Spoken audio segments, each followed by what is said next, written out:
नमस्कार, मी प्रियांका पाटील. आपण पाहत आहात राष्ट्रीय लोकराज्य न्यूज, निर्भीड बातम्यांचे व्यासपीठ. आज आपण दिवसभरामध्ये घडणाऱ्या घडामोडींवर नजर टाकूया. त्र्यंबक रोड खंबाळे फाटा येथे वाहतूक पोलिसांनी नाकाबंदी करून आपली कामगिरी इमानदारीने पार पाडली. त्र्यंबक रोड खंबाळे फाटा येथे भर पावसात नाकाबंदी करून वाहतूक पोलिसांनी आपली कामगिरी पार पाडली. ट्रिपल सीट, विदाऊट हेल्मेट, विना सीट बेल्ट या दुचाकी चारचाकी वाहन चालकांवर दंडात्मक कारवाई करण्यात आली.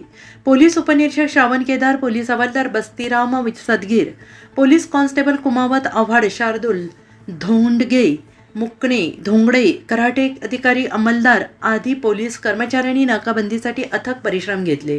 त्यामुळे त्यांचे नाशिक शहरातील नागरिकांच्या वतीनं कौतुक करण्यात येत आहे.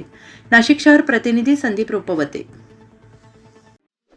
ताज्या बातम्यांसाठी आणि अपडेट्ससाठी राष्ट्रीय लोकराज्य न्यूज चॅनलला सबस्क्राईब करा, तसेच लाईक आणि शेअरही करा.